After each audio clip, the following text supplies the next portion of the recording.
Hey guys, in this video we're going to be talking about the other Mesopotamian civilizations, or a couple of the other Mesopotamian civilizations, the Hittites, the Assyrians, and the Babylonians. These are, and we'll actually talk about the Phoenicians too at the end of this, but they don't fit the little rhyme scheme, so we had to keep them out. So let's dive right in. Again, things to be looking for in this video as we talk about these are the differences between these civilizations. Okay, um, those are kind of the things that are going to be important for you guys to know going forward. So think back to the Sumerian civilization stuff that we talked about, the Akkadian Empire, Hammurabi's Babylonian Empire. Um, think about the differences as we talk about the Hittites, Assyrians, and what are actually the Neo-Babylonians. So Hittites, we're not going to spend a ton of time here because you watched that video, the Lost Cities of Atusha. Um, that covered almost everything that we need to know about the Hittites, with the exception of a couple things. So I want to dive into those couple things pretty quickly, and then move on to the Assyrians.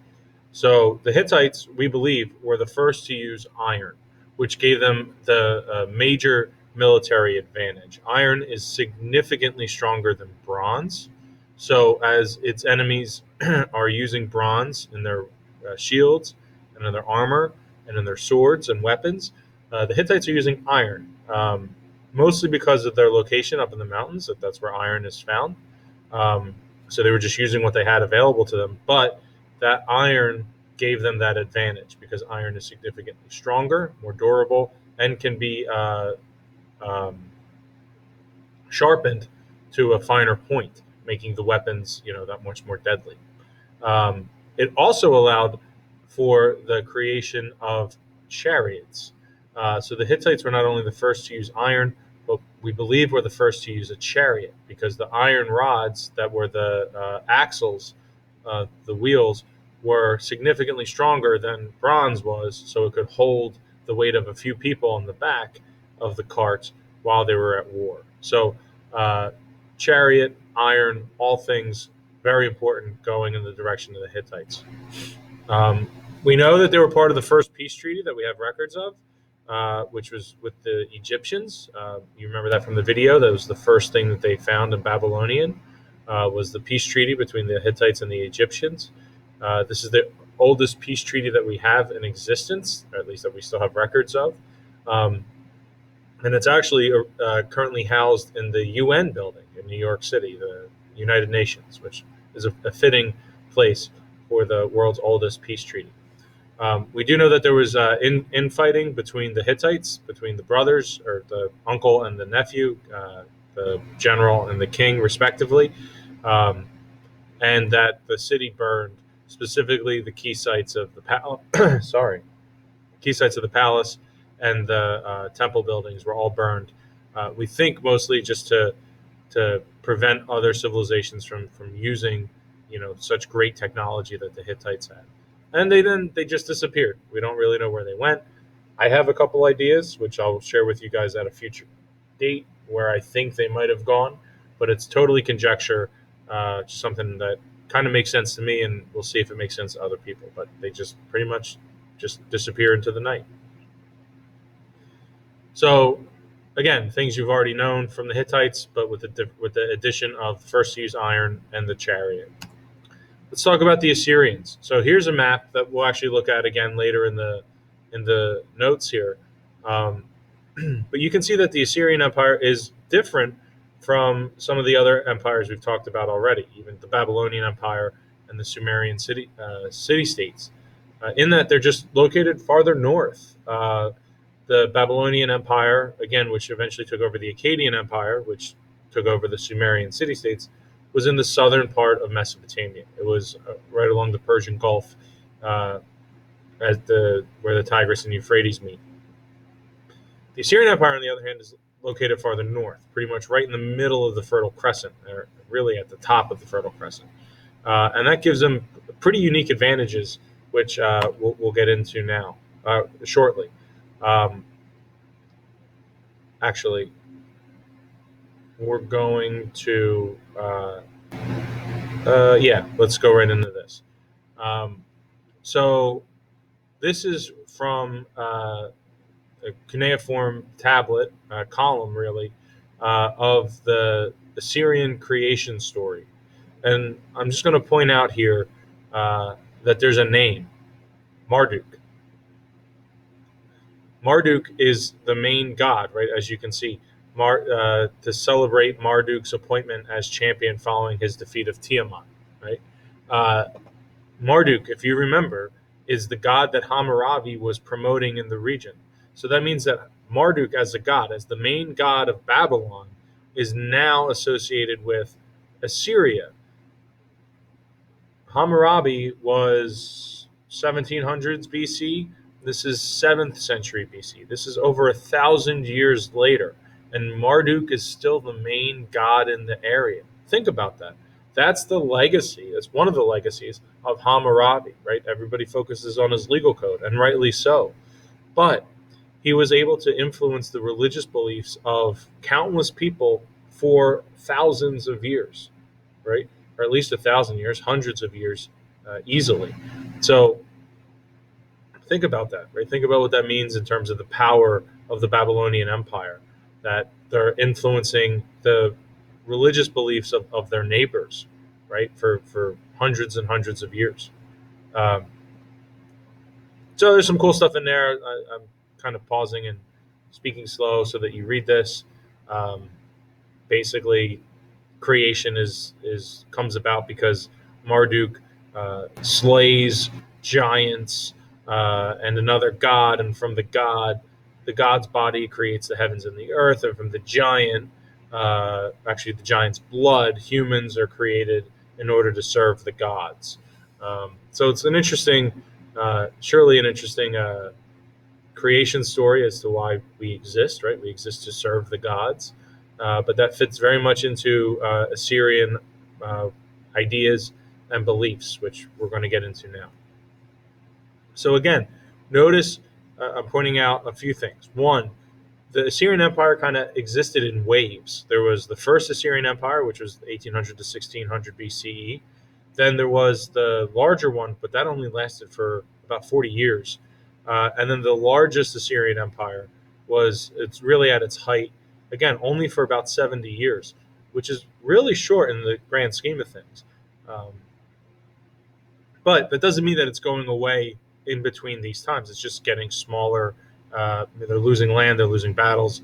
It happens. But at the height, you can see that the Assyrian Empire had the Babylonian Empire, had Jerusalem, right, and Egypt, right, and had all the way down to Thebes. That the Assyrian Empire was pretty much running the whole show for a long time. And one of the things that helped them out was the fact that they were farther north. They were in a more moderate climate. It wasn't as crazy hot as it tended to get in Babylon or in southern Mesopotamia. It was pretty moderate. It was pretty temperate for the region. It didn't get too crazy hot, didn't get too crazy cold. It was nice. The issue is that land is very flat. And when you have really flat land in the ancient world, that makes you really susceptible to raiders, people who would ride in on horseback or on chariots, steal all your stuff, and leave. So the Assyrians were very, very focused on self-defense, not unlike the Hittites. But instead of what the Hittites did, the Assyrians focused more on trade routes. So instead of they were a formidable army, which we'll get to in a little bit, but they were not as formidable as the Hittites were. The Assyrians used what I guess we can call soft power, right? That these trade routes and these connections throughout the world got them into new territories, new technologies, which then they used then their strong military might to subdue and to rule over. But initially, those trade routes, right, connecting all the different parts of Mesopotamia, were crucially important for the size of the Assyrian Empire. And more importantly, as you can see, they went from along the Tigris River to eventually having major port cities along the Mediterranean, right? That's pretty far. And having those ports and those trade routes to the sea opened up the whole Mediterranean world to the Assyrian Empire and allowed them to trade and exchange goods and services across that region. Assyrian kings were believed to have been chosen by the gods, and they were given religious and government duties. They were special figures to rule over all of Assyria, and they were really the center of the universe. They were the main person that everybody needed to fear. And the Assyrians started doing something that future governments would do a lot of, but no government had done at the time, and that is creating propaganda. If you don't know what propaganda is, it's basically intentionally biased political art, or really any sort of media that is used to intentionally convey an idea or belief. So, a lot of we just got out of an election season. A lot of the political ads, can sometimes be seen as propaganda. Is it true? Kinda. Maybe there's some kernel of truth there, maybe not. But it's meant to make you feel a certain way. It's meant to make you think a certain way. It is, media that is designed to carry a message, a specific message. So the Assyrians were one of the first to use propaganda to highlight the greatness of the king, and we're going to take a look at how they did this in class. Um, I have a bunch of pictures and a bunch of artifacts and stuff, so we'll do that. But they were basically doing that through what we call lion hunt reliefs. These are types of etchings that they would do to create basically propaganda posters for the king, whoever the king was at the time.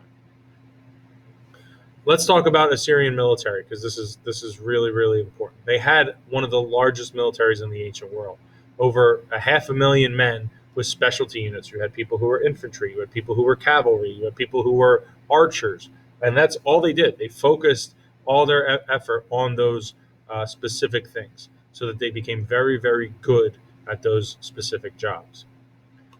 We know that they were extremely well organized. They used signal fires, right? We might call smoke signals, in order to convey information across long distances extremely fast, right? If you think of the rate of information being a major player in battle decisions and wars, right? If it takes a couple days for the information to get back to you, that's too long, right? You need to make decisions now.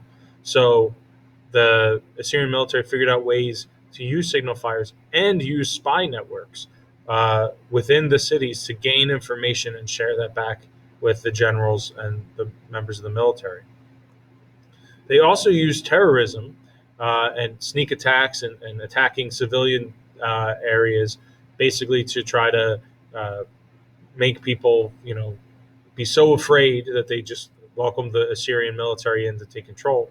And they used mass deportation. And this is really interesting. They would move into a city. So let's say that the Assyrians conquered Babylon. And once they conquered Babylon, they take all the people that lived in Babylon and force them out. And they divide them up and spread them, a little bit here in Jerusalem, a little bit here in Tyre, a little bit here in Asher, a little bit here in Ur, and then they move on. And one of the things that does is it prevents the people from communicating, right? They are now in a new area, speaking with everyone speaking a new language. They are unfamiliar with the region, so they don't know how to really provide for themselves. So they're reliant on the Assyrian government to help them out. There's a lot of things here that the deportation policy, as horrible as it really was an effective strategy for the Assyrian military and the Assyrian Empire to hold on to power. But that power, as we saw, would kind of wax and wane, right? They would shoot out and take over a whole bunch of land, and then they would lose it. And 100 years later, they'd come back. And that's happening because empires are notoriously difficult to control. Empires are diverse. There's many different types of people living within an empire by definition, right? This isn't just one city-state. This is one government over a large part of land. It's really hard to control people who think so differently from one another. You have uprisings happening in this part of the empire, disturbances in this. It's hard to keep track of. So that's one of the issues that the Assyrian military had, is while they were able to conquer land very easily, and we'll talk about why why they were able to conquer it so easily, but they had a really hard time maintaining the empire, which is really where the ultimate power is, right? It's relatively easy to conquer a place, but then how do you rule it? How do you rule it effectively? Let's talk about Assyrian society. So just like everywhere else, it was stratified, meaning that there were different social classes. There were three levels mainly in Assyrian society. There were the free landowners, who were the people who were, the ones who owned the property. They were wealthy. We had farmers and merchants, people who worked for those landowners, and enslaved people. Um, Pretty much standard in terms of the ancient world. Now, an interesting thing about Assyrian society is there was no distinction between immigrants or natives. In every other society, if you were from Babylon and it was the Babylonian Empire, you got special treatment. If you were from Rome and it's the Roman Empire, you got special treatment. For the Assyrians, they didn't really care. As long as you paid your taxes, as long as you let the Assyrians rule you, that they had no distinction between people who were naturally born Assyrian and people who were, either forced to move there or decided, or were taken over by the Assyrian military. So that's a unique thing in the ancient world, that there's no real legal distinction between immigrants and native-born people. We know that the Assyrians added to the advances in Mesopotamian science and technology, specifically with math and astronomy. They continued that and eventually built massive libraries, which were some of the most prestigious, largest in the ancient world. Specifically, Ashurbanipal's library in Nineveh. This is a replication of it, full-size replication of Ashurbanipal's library. That's pretty impressive. This picture is taken in Iraq, which is where the Assyrian Empire would have been if it was, around today. And they recreated this library to show just how they found the original blueprints in cuneiform and rebuilt it to the same specification. So it's a pretty tremendous building when you think of it just as a library. I think it looks kind of like a castle or an armory or a fort, but it shows you just how important books and knowledge were to the ancient world. So let's talk about this library real quick, and then we'll wrap up the Assyrians. Ashurbanipal's library had up to 30,000 cuneiform tablets, and it was very similar to modern libraries in that they were divided into sections. There was a cataloging system. They were divided by history, geography, music, government. They even had a secret archive that had specific government information that you needed certain code words or certain clearance levels to access, right? So this is extremely well thought out. This is an extremely advanced civilization that used their power to collect knowledge and to build, lasting trade routes that stuck around way longer after the Assyrian Empire collapsed. Those trade routes would become the foundation of future empires like the Persian Empire, Alexander the Great's empire, Roman Empire, thousands of years later. So we'll pause now. This is getting a little long. We'll come back with a video on the Neo-Babylonians and the Phoenicians. But in this video, we learned about the Hittites and their use of iron and the advantages it gave them, and the Assyrians and their sprawling empire, their vast military machine, and their thirst and quest for knowledge and the technology that was associated with it. So I'll see you guys next time talking about the Neo-Babylonians and the Phoenicians. So until then.